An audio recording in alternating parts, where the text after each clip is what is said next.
caros ouvintes, aqui é a Cris Covatti, nutricionista. Estamos aqui para mais um podcast falando sobre comportamento alimentar. Estou com a Daniela Foster, nossa psicóloga, e o tema que será abordado hoje vai ser ansiedade, estresse e alimentação.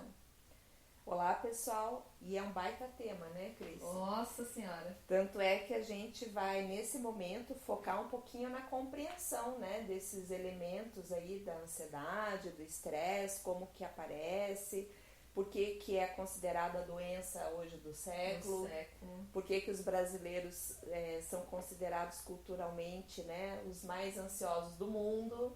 Então, nós temos aí alguns elementos para que a gente possa falar a respeito. Bom, então vamos lá. Primeiro, assim, sobre a ansiedade.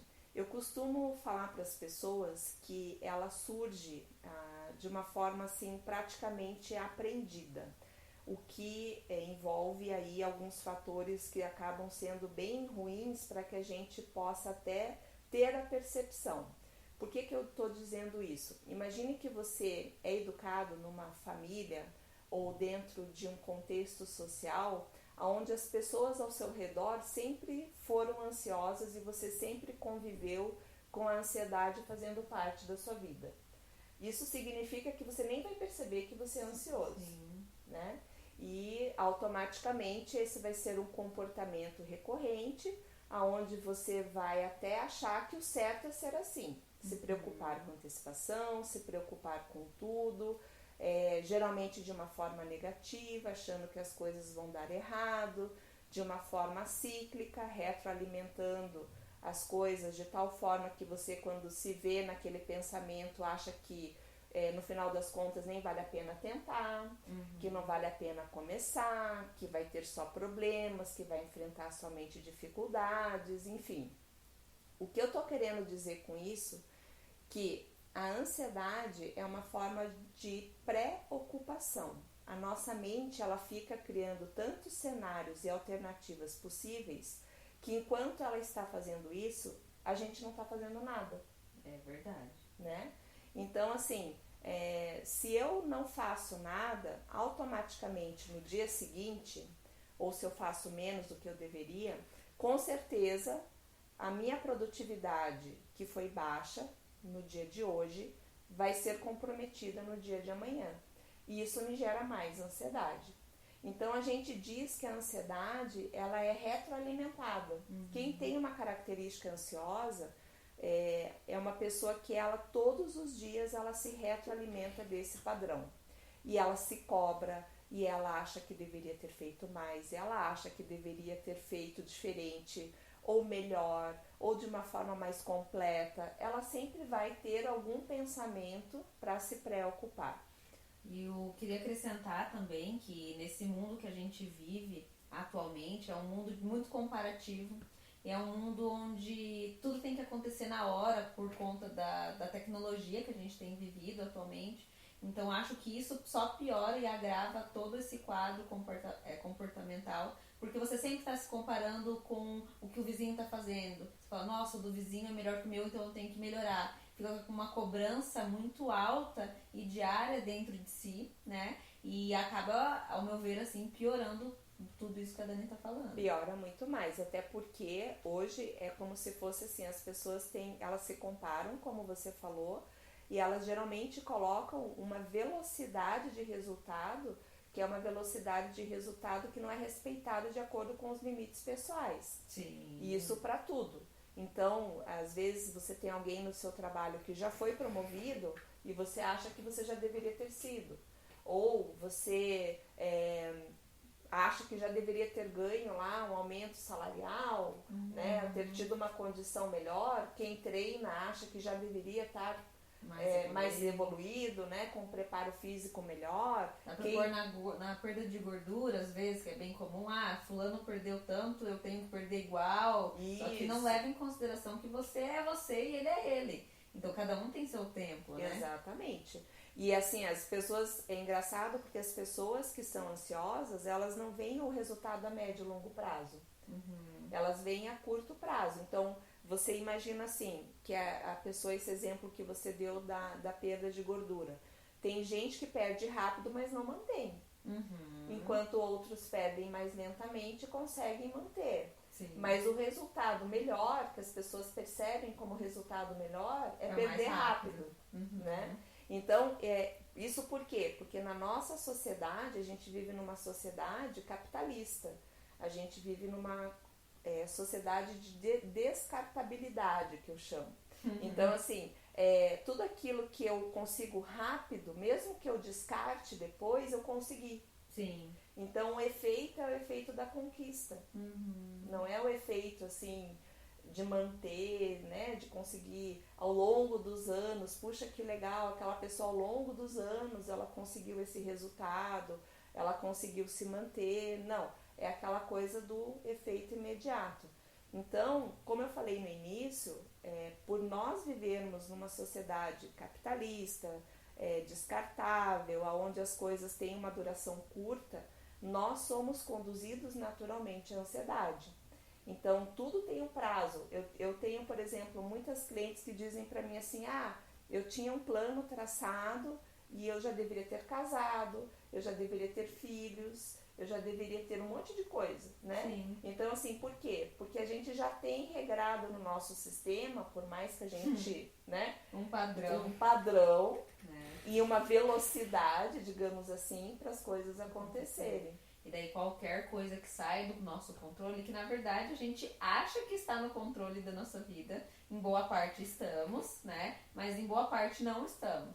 E o que muda é o que? É como você age quando alguma coisa não está sob o seu controle. Exatamente. Né? E daí muitas pessoas, quando não estão no controle da situação, piora ainda mais ainda essa ansiedade e vai virando um bolinho de neve, que depois da ansiedade vem o que daí, Dani? Aí vem o estresse. Aí vem o estresse.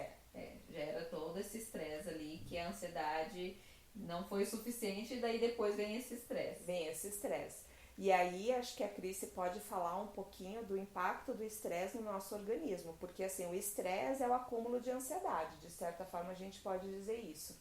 É uma sobrecarga, a gente vai fazendo aquela carga diária de ansiedade, vai acumulando, porque geralmente a gente não consegue dar conta, né, de descarregar, digamos assim, que aí entra de novo a atividade física. Sim. Como um fator importante que as pessoas deveriam usar. Relaxamento diário. O relaxamento diário. Então, assim, como a pessoa ela só tá levando. Isso, só leva. Ela não consegue relaxar. Então, isso automaticamente reflete na questão hormonal, né? Que eu queria que você falasse um pouquinho, porque eu acho que é bem importante isso. Com certeza. O estresse hoje é uma das coisas que mais interferem e que mais tem, que mais vai ter relevância, na questão do emagrecimento. Por quê? No emagrecimento, na qualidade de vida, na disposição, na saúde, no bem-estar, né? O que acontece é que a nossa produção hormonal não é algo que está a nosso controle, mas ela está acontecendo a todo momento. E quando você está estressada, a sua liberação hormonal é totalmente diferente de uma pessoa que não é estressada, de uma pessoa que é relaxada, que ela está ali bem tranquilona.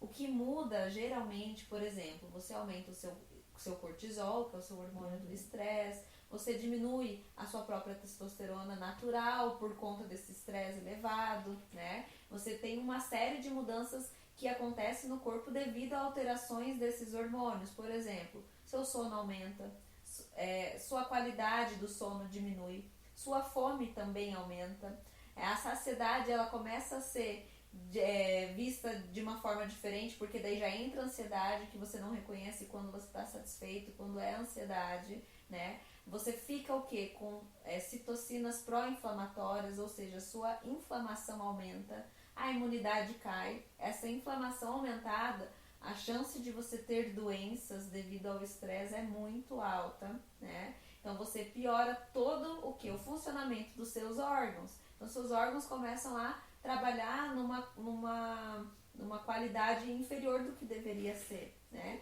Então toda essa falta de descarrego, assim como a Dani comentou, vai acarretar isso e muito mais coisas que pode ser a longo prazo aí visto na saúde, até o desenvolvimento de doenças mais sérias, como uma diabetes, uma hipertensão, uma doença cardiovascular, devido ao estresse alterado ali, né? Muitas pessoas que eu conheço vão ao médico e o médico fala o quê? Que é estresse, né? Porque como a Dani falou, realmente isso está muito fora do nosso controle e essa produção hormonal está fora do nosso controle. O que a gente pode fazer é se desestressar, às vezes usar alimentos que podem ajudar a diminuir o estresse, diminuir a inflamação e saber lidar com os nossos sentimentos.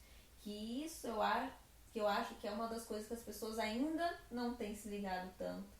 Ir ao psicólogo ainda é visto com maus olhos por algumas pessoas, né? É uma coisa que eu acho que todo mundo deveria fazer. Porque a saber lidar e entender com os nossos sentimentos vai fazer que a sua produção hormonal seja legal. Estando com a produção hormonal legal, você vai ter o seu cortisol, que ele é importante também, né? Não tem que ser baixo. Vai ter o cortisol legal, vai ter uma testosterona alta, então você vai ter disposição, você vai ter libido, você vai ter vontade de fazer as coisas, você vai ter lá, não vai ser inflamado, então não vai ficar doente uma vez na vida, outra na morte. Tudo ao contrário do que eu falei, né? Então é mais ou menos isso que vai influenciar no nosso corpo aí. E tem uma questão que eu acho que é bem relevante. Muitas vezes eu pergunto para as pessoas assim, como que é o teu colesterol? Meu colesterol é bom, mas a pessoa toma remédio para colesterol. Sim. Né?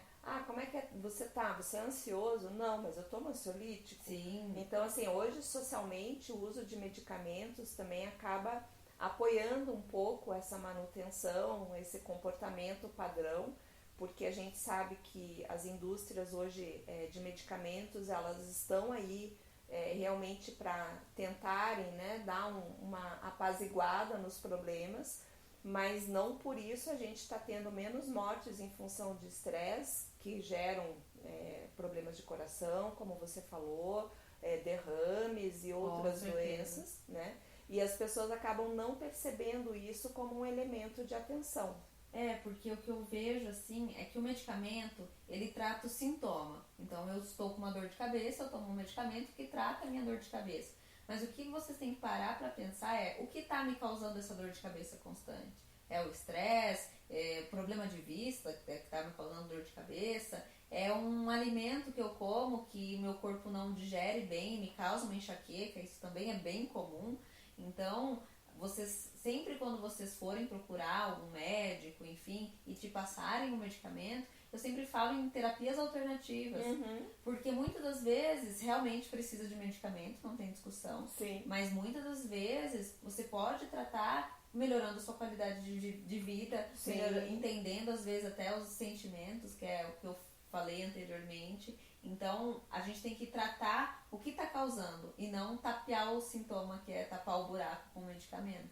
Inclusive, tem um tema que algumas pessoas conhecem, outras talvez não, que é a questão da ansiedade de realização.